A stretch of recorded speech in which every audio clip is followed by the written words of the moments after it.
A very good afternoon, ladies and gentlemen, if you are watching live, and a very warm welcome to those of you who are also watching the video recording. It's great to have your company here today for our first Directors Club United Kingdom Research Reveal webinar. My name is John Snow. I'm the founder and current chair of Directors Club United Kingdom. And today we are showcasing the first output from our Directors Club research unit. And it is titled Future of Person-to-Person Customer Communication. Now, this research project was generously supported and produced in collaboration with Kura and Inisoft.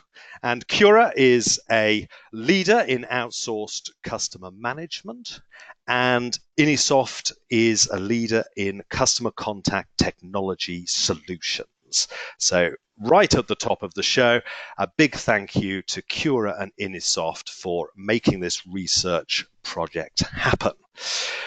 For this webinar, I'm going to be joined later by Arqib and Duncan. Arqib is the Director of Commercial for Kura, and Duncan is the Head of Professional Services from Inisoft.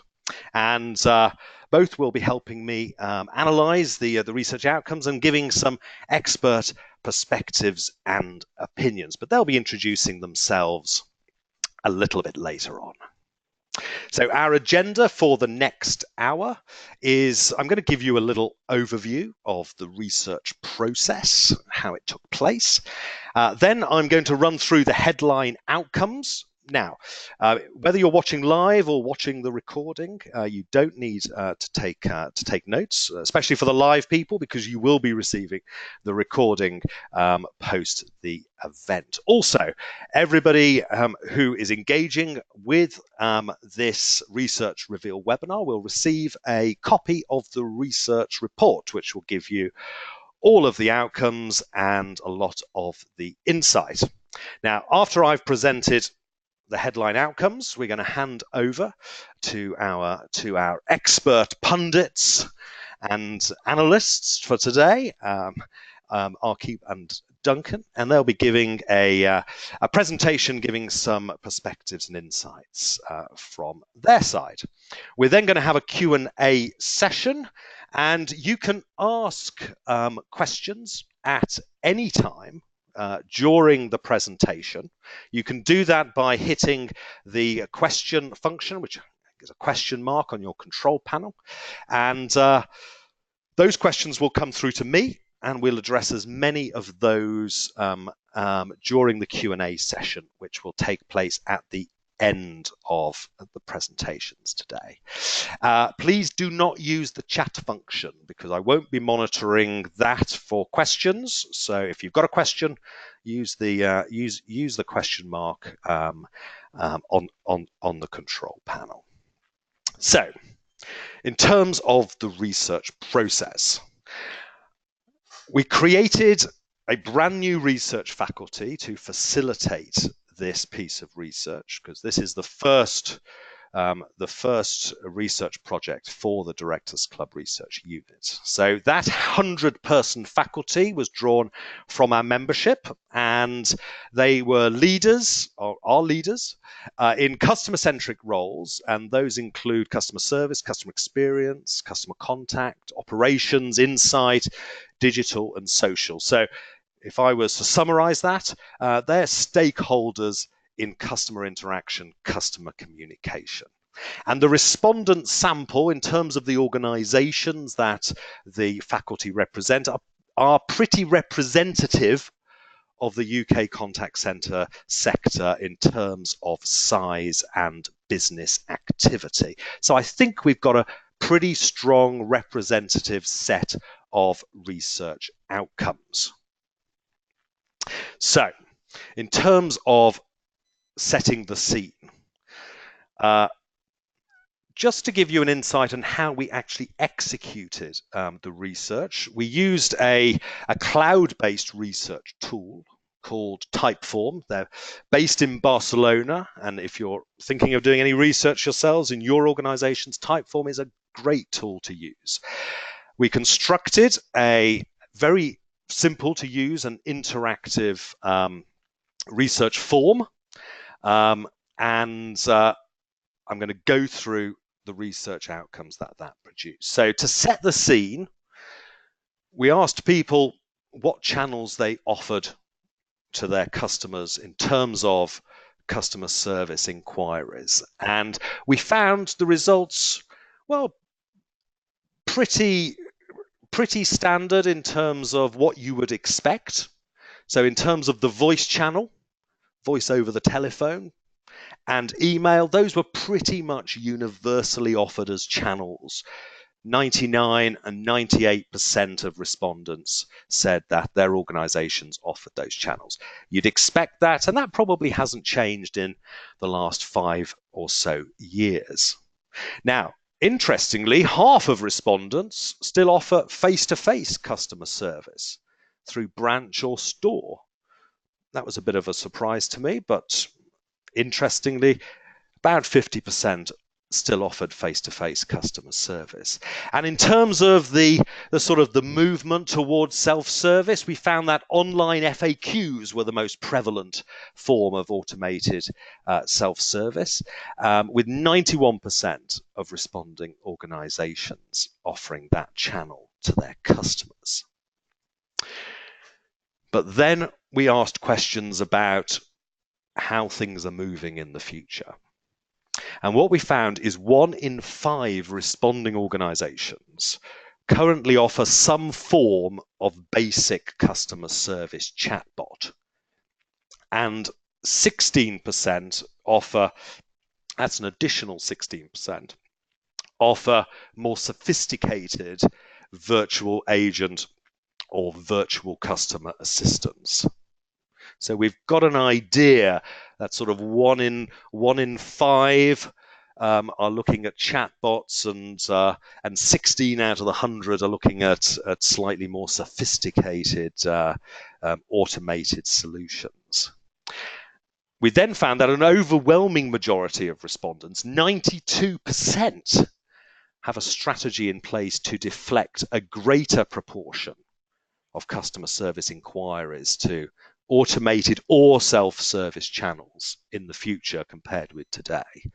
So automated or self-service, that's the chatbots or other forms of self-service like the FAQs, but also things like search-aided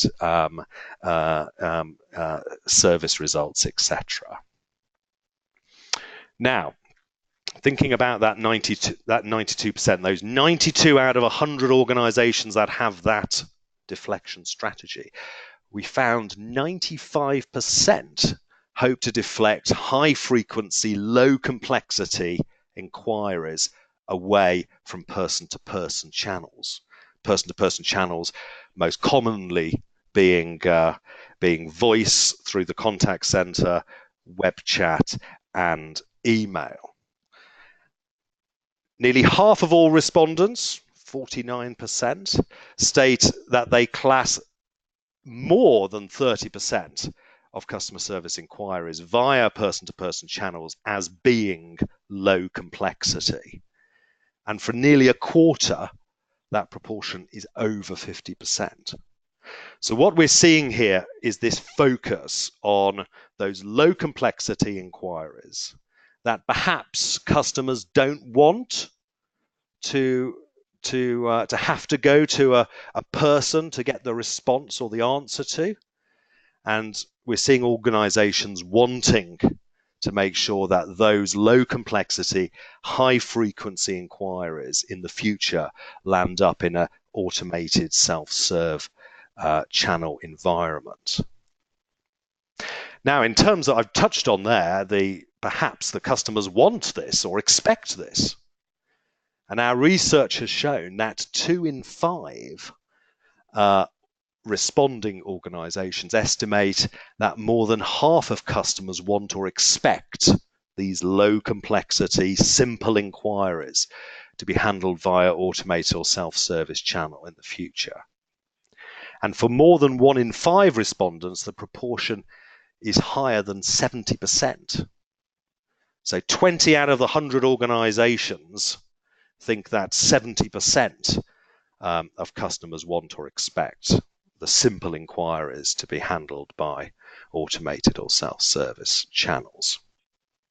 So in terms of looking towards future investment, based on the research that I've just commented on, it's not a surprise to find that 1/3 of respondents forecast that more than 70% of their organization's total low complexity customer service inquiries will be handled by automated or self-service channels in 3 years' time. And therefore, it's also no surprise that expansion of digital self-service capabilities was cited as the investment priority for 82 out of the 100 respondents. But it's not all about cutting capacity. Interestingly, 1 in 10 respondents, so 10 out of the 100, still expect an expansion in total of contact center capacity over the next 3 years to handle more person-to-person interactions. What we didn't do, ladies and gentlemen, is dig down into what was driving that expected expansion capacity of the contact center among that 10%. I expect it is more to do with business expansion than it is about growing the contact center based on the same volume of business today. However, I didn't dig down into that, so I don't have any proof of that. But interestingly, is we found there is a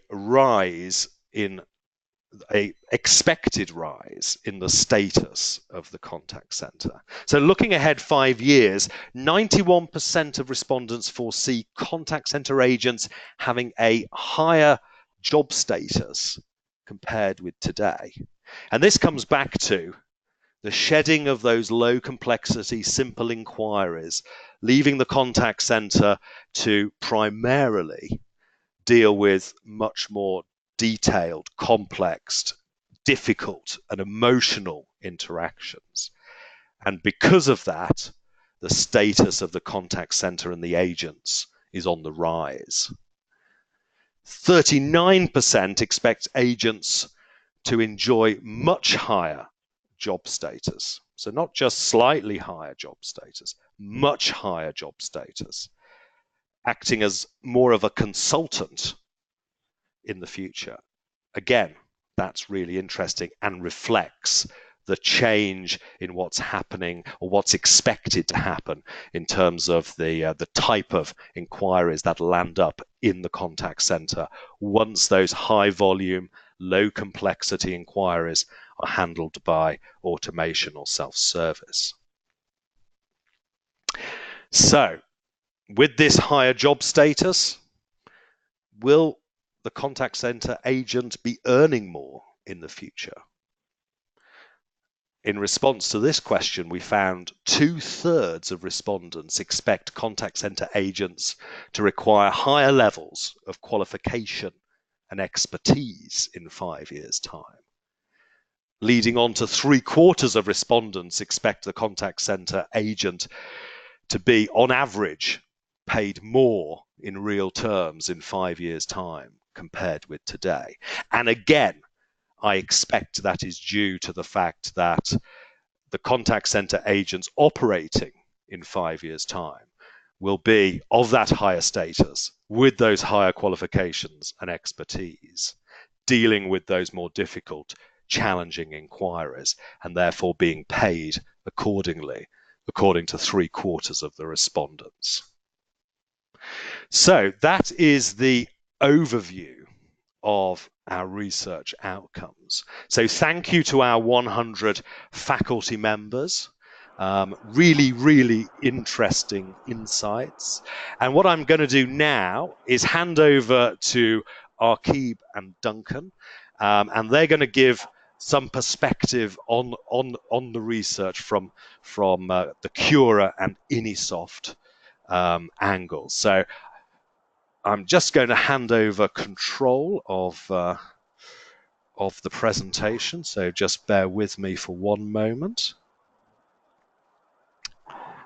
There we go. So welcome to Duncan and Arkeeb. Hopefully you can hear me clearly and I can hear you clearly.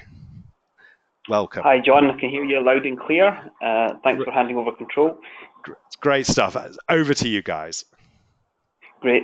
Thanks for that, John. Obviously, the survey that you just took us through, very insightful information, and we're going to build on some of those points that you raised and just give a different kind of perspective, a perspective from Kura and Inisoft. So, firstly, let me introduce myself. My name is Arkeeb Mughal. I'm the Director of Commercial at Kura, and with me today is Duncan Xrq, who is our Head of Professional Services at Inisoft. Now, Duncan and I will spend the next 15 to 20 minutes or so giving you a brief overview of our business, but also our thoughts and views on automation and AI and how that will impact person-to-person communication. So looking at it from an AI and automation perspective. But firstly, let me just give you a quick context of who we are at Kura. So as a business, we, as John mentioned earlier, we provide outsourced contact center management services to some of the UK's leading brands. We've been going for 25 years, probably more now. I keep saying 25, so it's probably 26 or 27 years. We're a privately owned business, so we control our own destiny to that extent. We have 4 sites, all in the UK. We're a UK-based outsource provider. And we have Inisoft, which is our software business.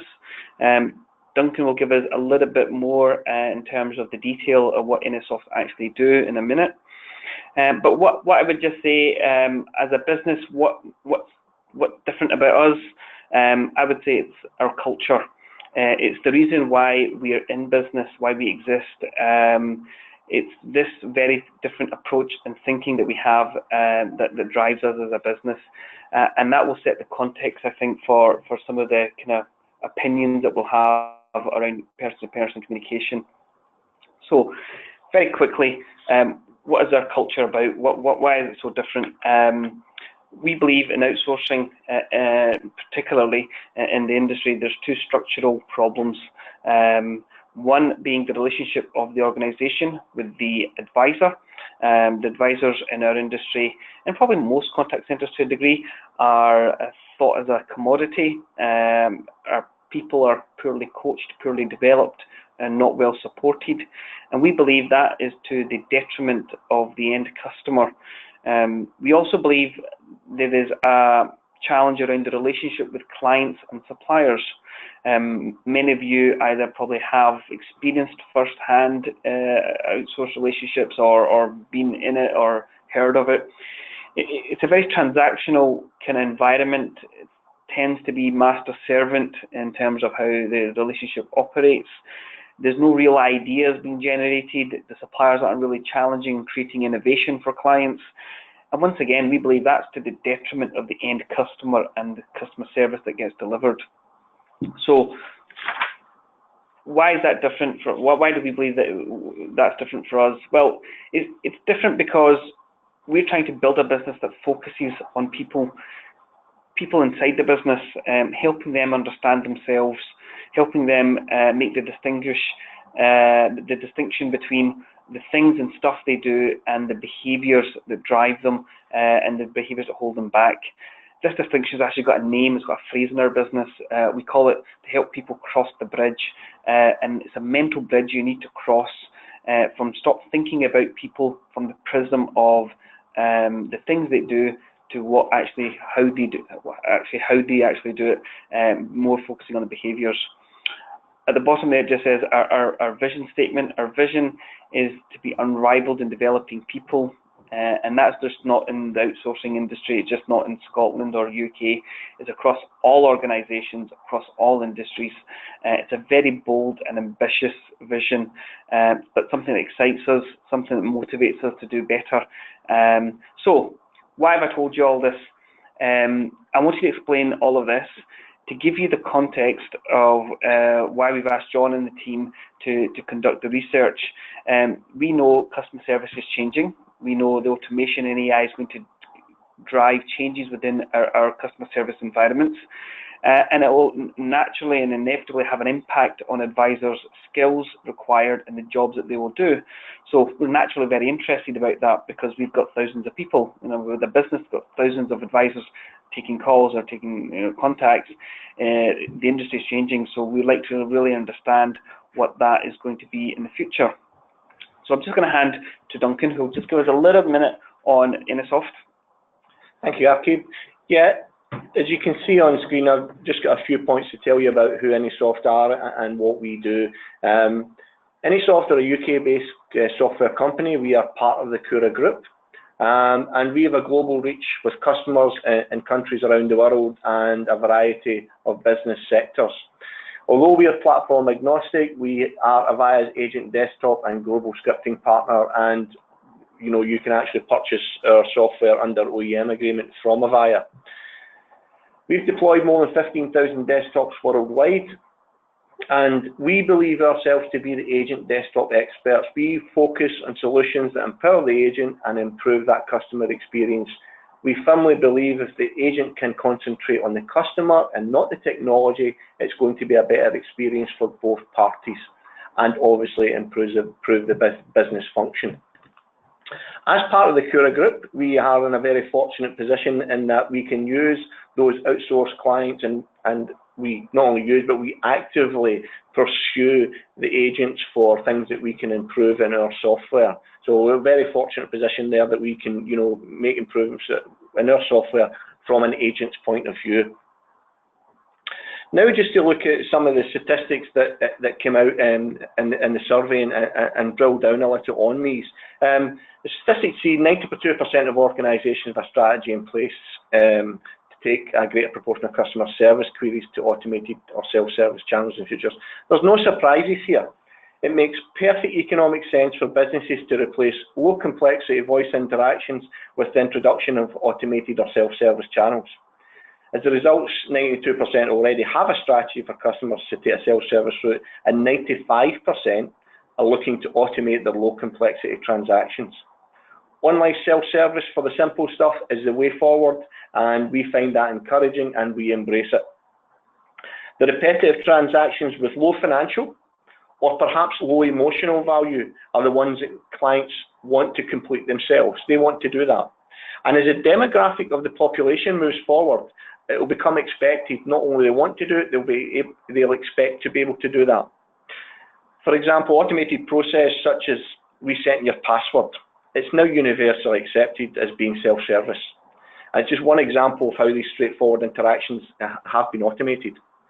However, when an agent does engage person to person, they may be dealing with a client who has had to contact them as a last resort, and they may be very frustrated at the process they've had to go through not being able to self-serve. The agent will have to be skilled in dealing with a frustrated client and have the technology, importantly, have the technology in place that lets them see the journey that that client has taken and provide a route to resolution along with that empathetic approach that they need to adopt. So that's what people are looking to do in the future. Today, 90% of organizations use chatbot and 16% use virtual agents for the customer.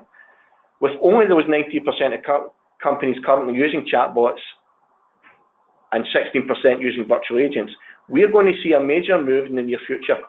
And as the research also showed, 70% of these clients expect to be using them in the future. So there's a shift coming, and that shift will not only be in low complexity interactions, it may also move to those medium complexity interactions being serviced by chatbots or virtual agents. And what we understand is that currently organizations are trying to work out how to embrace that evolution. but technology will have to improve to automate those more complex interactions as those customers' expectations increase.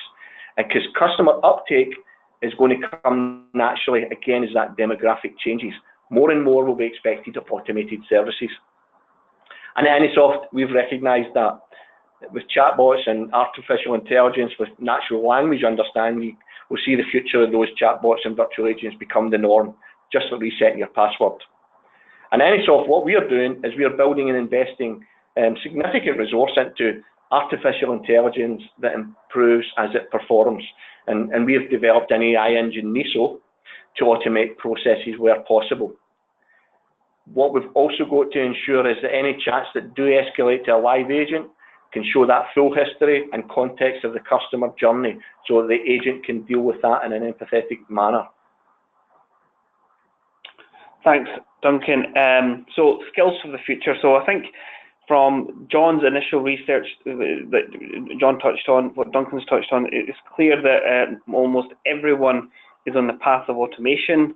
There's a strategy in place for most organizations to reduce or redirect the volume coming into contact centers through some form of automation. So the focus needs to be, as Duncan says, understanding the relative complexity of transactions with customers, both from a customer and an advisor perspective. We have to look at the view of automating the lower complexity transactions. The survey does back that up. John mentioned earlier, in the next 3 years, a third of respondents said that more than 70% of their total low complexity transactions will be automated. So businesses are looking at that low complexity, low hanging fruit, as to say, to automate that. So what's going to be left? What's going to be left if we're going to automate everything that's low complexity? Well, it'll be the complex stuff by default, or those things that actually fall out of the online automated journey. In both of these scenarios, you'll have customers who are probably going to have difficult issues to resolve.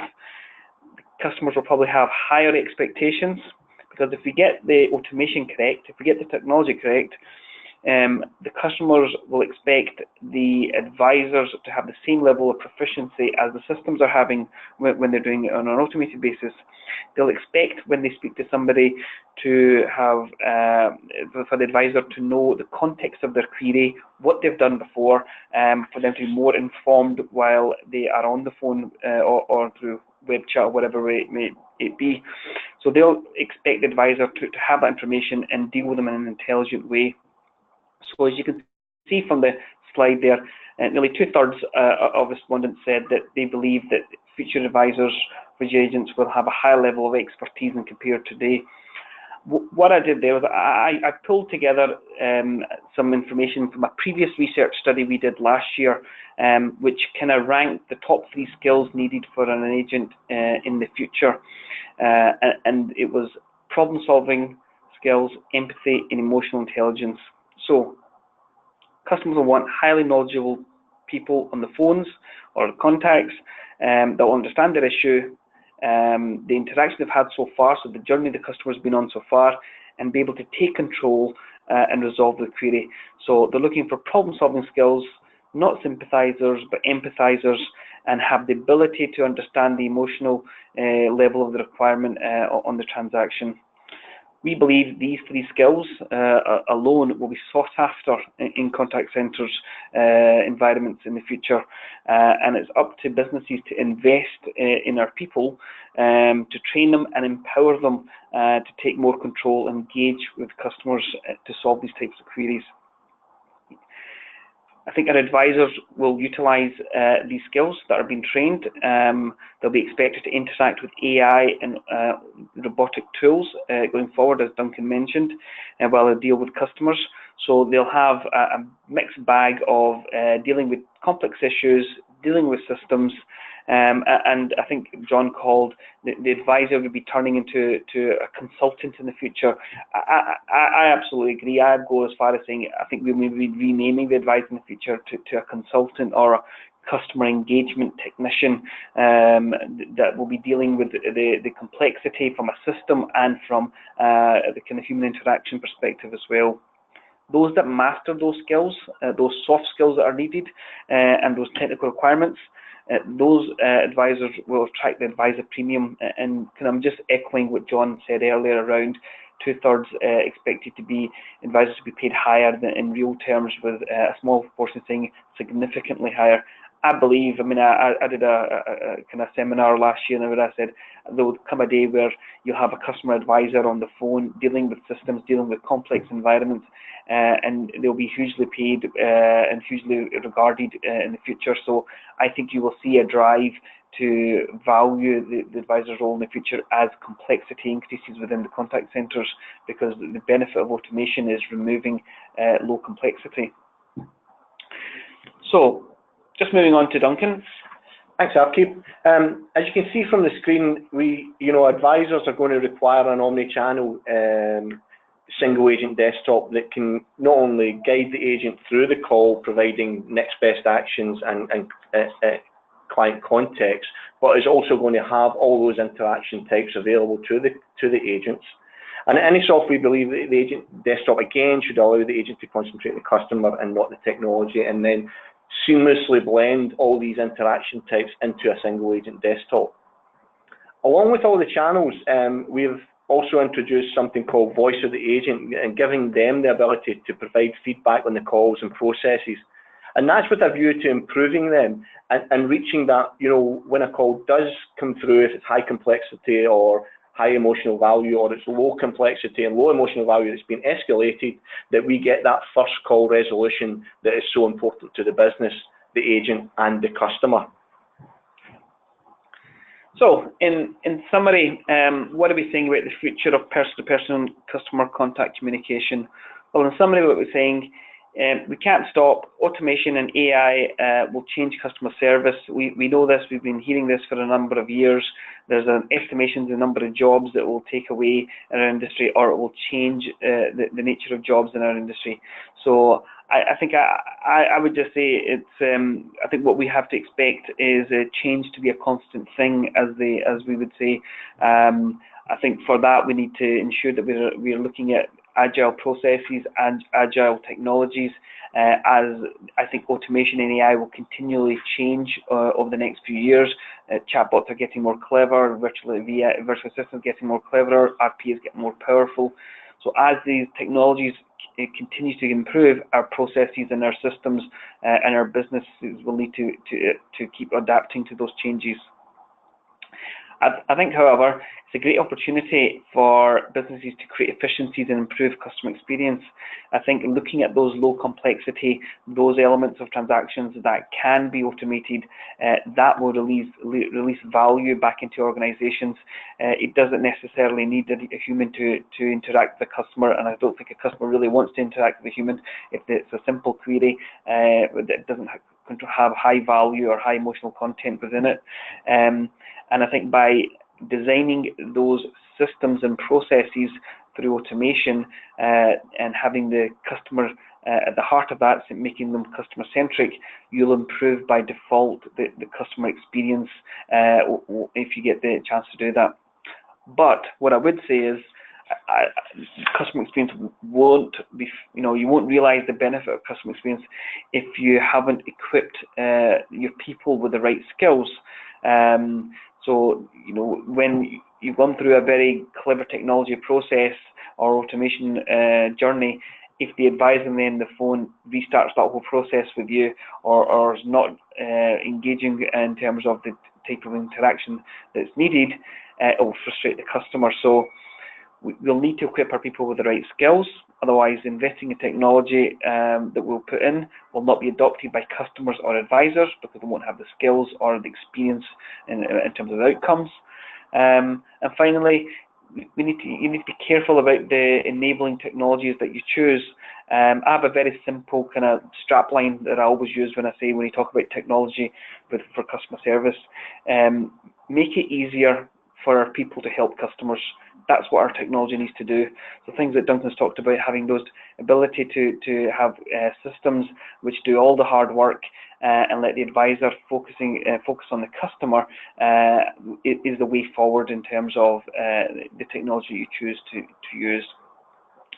And my final slide there is just giving you an example of some of the clients that we work across the globe, from a customer management outsourcing perspective right through to technology and outsource services and Inisoft perspective. And what we get the benefit of that, we see a lot of emerging trends across a lot of different regions, a lot of different clients and a lot of different sectors. And then we have the benefit of kind of all the ability to try to cross-fertilize understanding and ideas and innovation across sectors. So that gives us a good mix of what we believe the future has for person communication, but also from an automation perspective. And that's us really, John. Handing over to you for questions.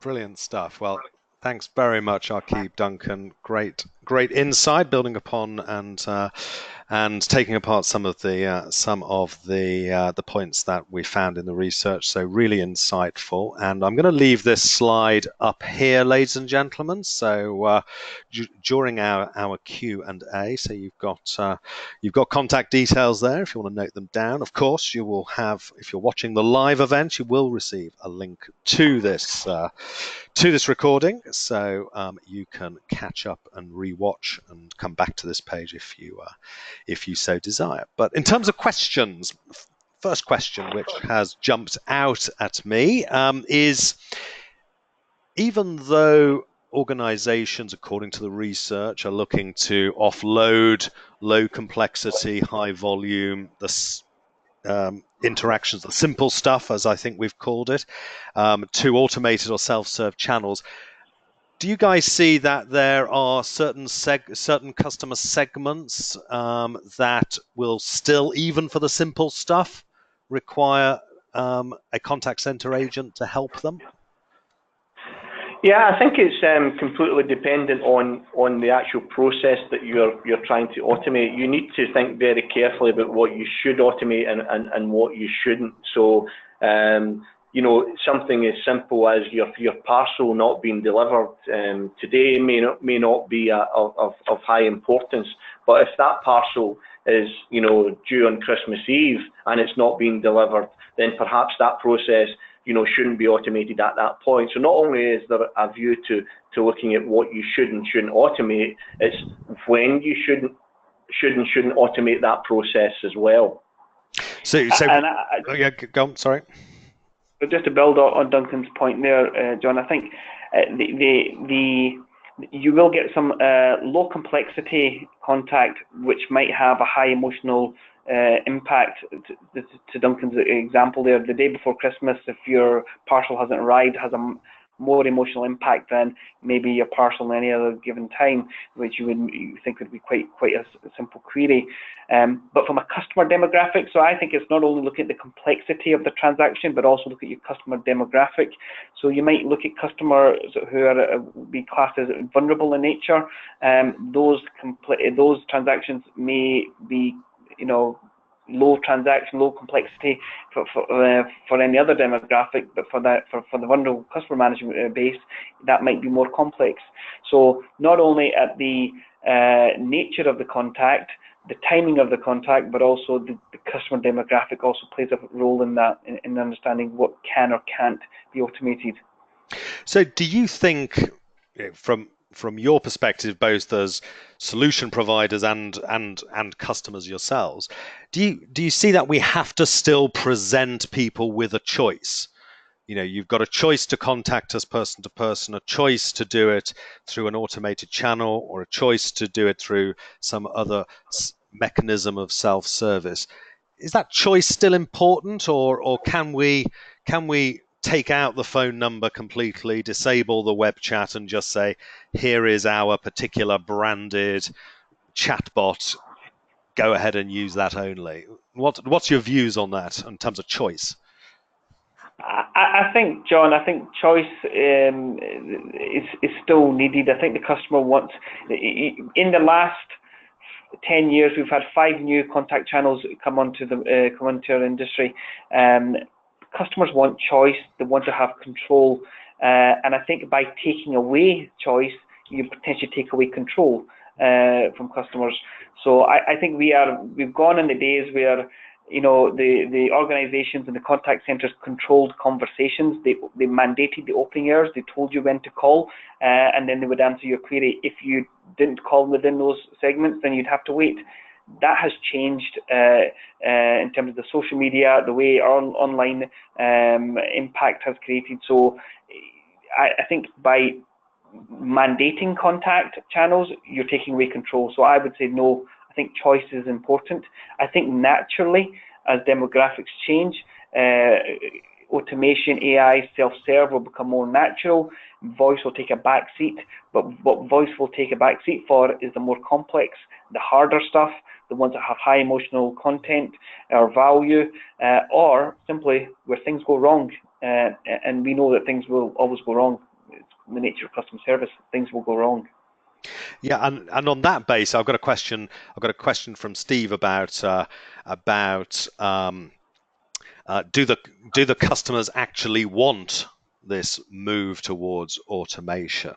And I suppose that is about people trying things, going, oh, I've had a good experience of using that chatbot or that virtual agent or that form of self-service, and therefore once they've tried it and it was a good customer experience, they'll use it again.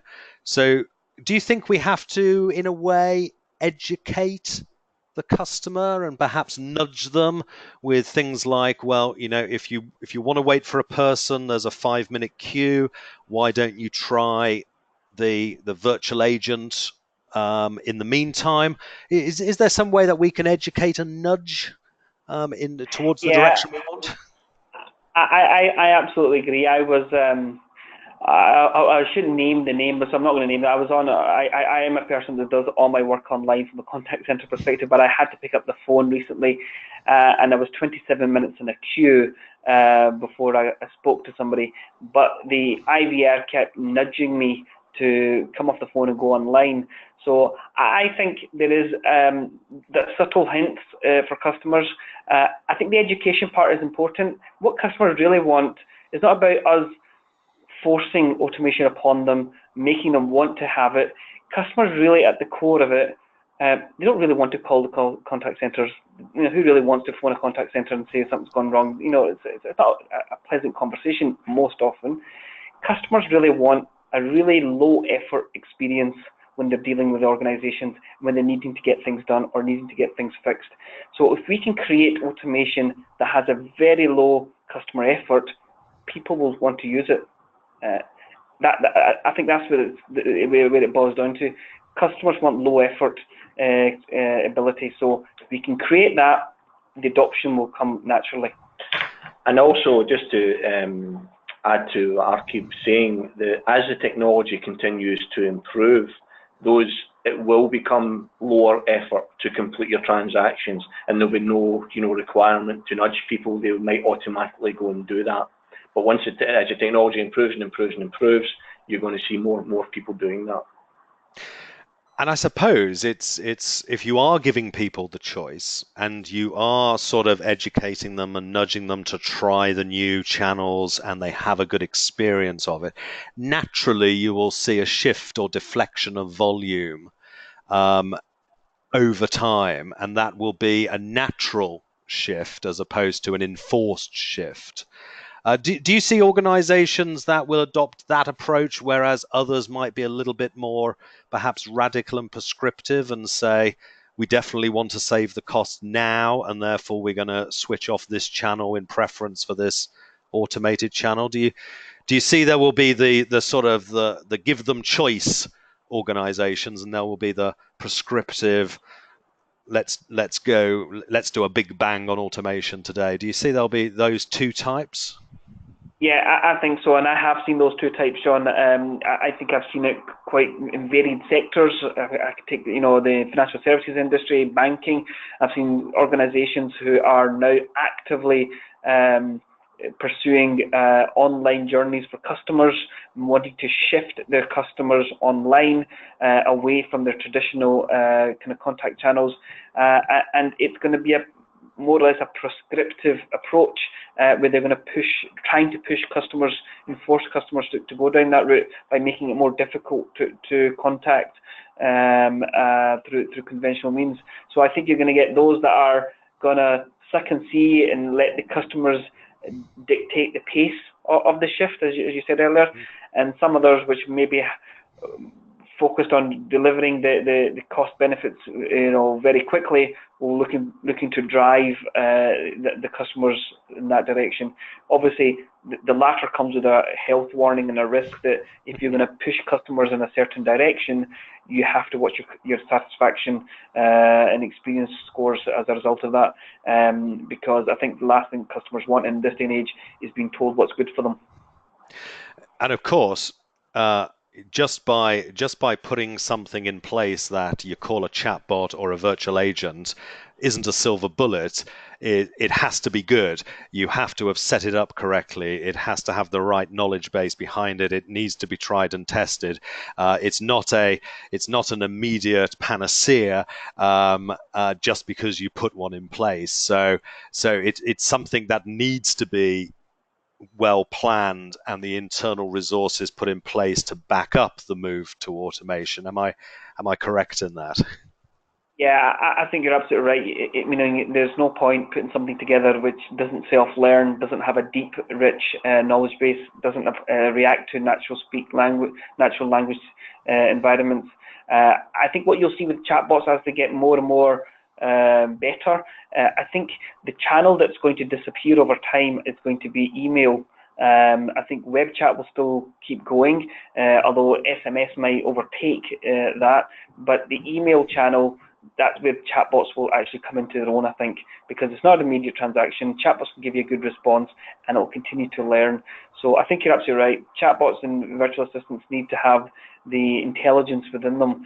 Otherwise, it'll be very frustrating for a customer when they're getting the kind of box responses, standard responses coming out from the tools.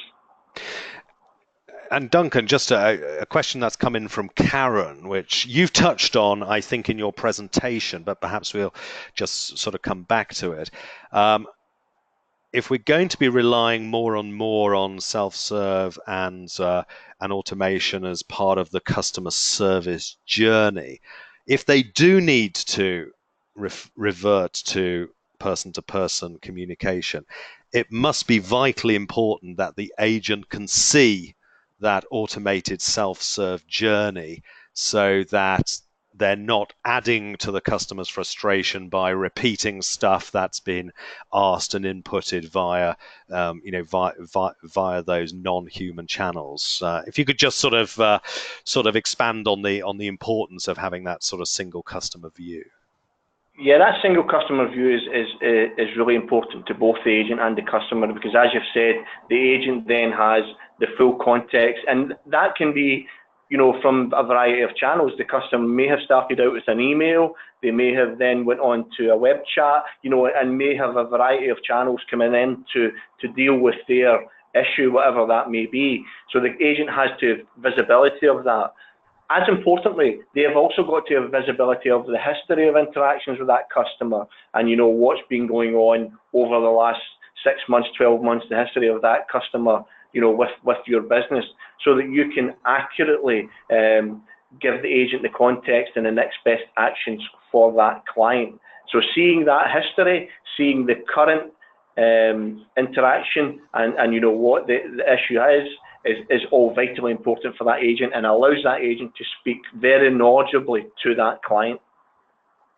Now, looking at the organizations that are probably going to be and are the earliest adopters of automation and other forms of sort of advanced self-serve, what business sectors, verticals are you seeing as the sort of the trailblazers, if you like?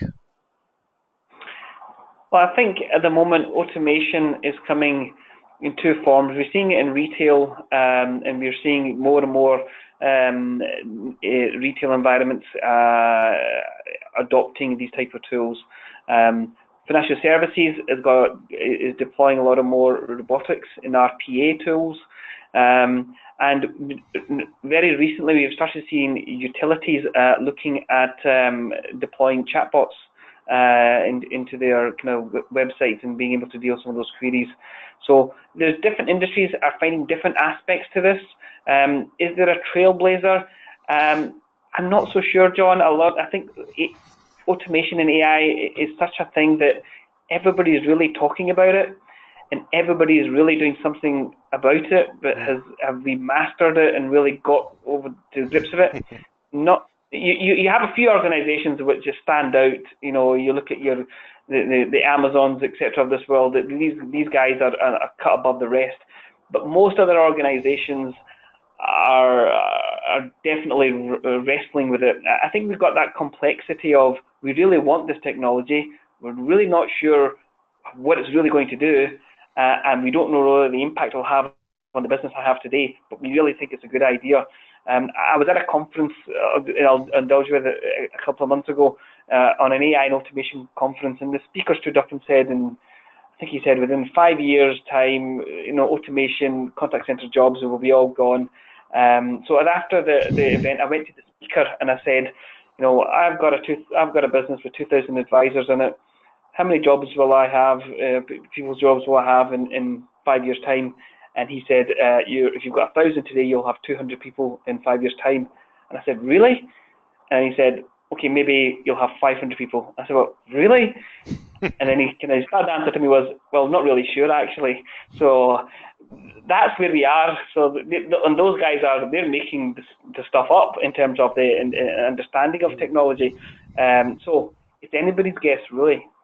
I suppose what we should look to as sort of an indicator, because if I remember rightly, if you go back, you know, if you look at some of the sort of the most progressive company leaders of recent times, you look like, you know, Steve Jobs, etc. I think Steve Jobs had a good quote that we should always be looking at who is going to be eating our lunch. And we need to make sure that you know, basically we disrupt our own business to make sure that somebody else doesn't. And I suppose if we were to look, you know, putting myself in the position of, you know, a leader within a particular vertical, within the context of that vertical, is there a disruptive force coming along at the moment? So is there an app-only bank, an app-only insurance company? Is this something that, you know, is my vertical, my business, something that Amazon could do using all of its technology might? And if the answer is yes, we have these disruptive forces for change just on the horizon or actually happening now, what do we have to do to ensure our margins are sustained, that we are going to be competitive long term? So, yeah, it's I think it's a very interesting time for everyone. I think the fact that so many people are doing some form of planning, have a strategy in place regarding you know, sort of how things are going to go in terms of customer communication is probably an indication that people are looking at what will be the future shape of my business or my industry, which is very interesting. Now, we've got a question which is about from Magella, and the question is around, are there roles for contact center people today to move into the area of knowledge creation, knowledge management, which will drive the automated and self-serve channels of the future? So contact center agents today could land up potentially moving into roles around scripting of knowledge bases, etc. Do you see any opportunities there? I think absolutely. You know, I think Duncan alluded to one of the tools that we have, and Inisoft is the voice of the advisor, where we are trying to pull information out of our people's heads and create themes and knowledge and training tools to help the experience for advisors and customers. So I think, yes, as automation, and we need to create that knowledge base and keep that up to date. People who usually know most and best in terms of the solutions to be provided for customers are usually our people on the front line. They can give you 3 reasons why something's not going to work and give you 4 reasons why it could change and could work. So tapping into that kind of large base of knowledge that we have of people is going to be key. So I think, yes, going forward, we will see, that's what I think the advisor's role will change. There'll be technicians or consultants that will interrogate systems and also use those soft skills to deliver the experience for customers. So I think there is a lot of potential for somebody who is a customer service advisor today who has a curious mind to learn and is analytical by nature will improve and flourish as automation kind of goes through the contact center services. Now, responding to my previous question of are there verticals which are looking at, are there particular verticals that are being proactive in the area of adopting automation and self-serve, and Andrea has put a hand up and said law firms, and they're looking to use AI to drive automation strategies. So thanks for that.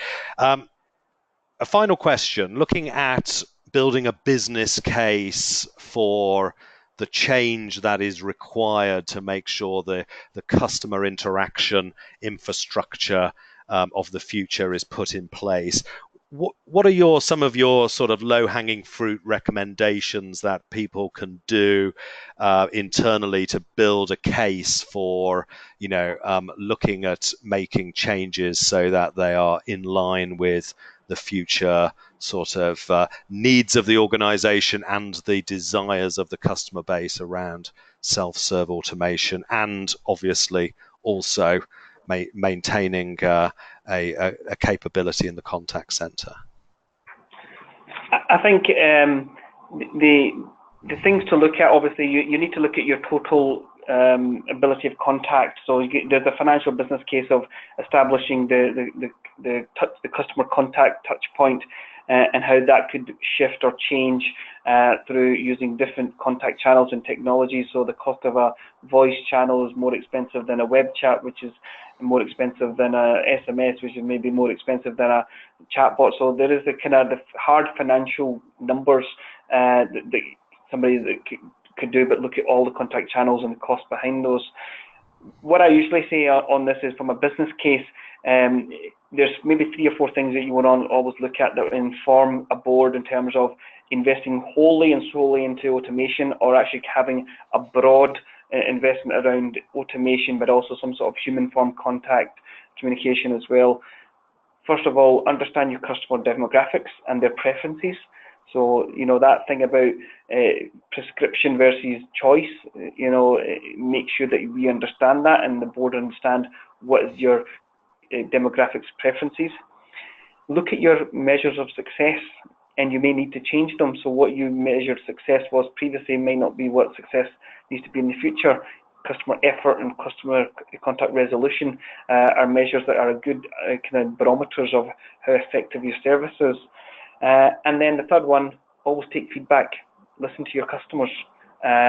Take feedback from your customers. That will help inform, shape the board's thinking around where they should invest in. So I think it's take it in a broad approach. Understand your demographic, your customers. Look at your measures of success and listen to your customers. I think that is a great opportunity to say thank you very much to you guys. I'll come to the thank yous in a moment. Just to say to anyone who posted a question which we didn't respond to during the webinar, all of the questions will be passed on to Arkeeb and Duncan, and they will get back to you directly. Some of the questions were quite technical and quite detailed, so it's much better if those are answered after given some considered thought. So to the thank yous, thank you to Kura and to Inisoft. Thank you for sponsoring the research. Thanks for coming online today and giving us your insight, both in your presentation and in the Q&A. Very, very good indeed. You can find out more about both organizations, both offerings at wearekura.com and inisoft.com. And finally, and particularly, thank you, ladies and gentlemen, for spending some of your time to attend this webinar, whether you're watching live or watching the video. I hope to have your company again at another Directors Club event. You can visit directorsclub.house for more events information. You can email me on john.snow@directorsclub.house if you so wish. So until next time, my name is John Snow, and this has been a Directors Club United Kingdom presentation.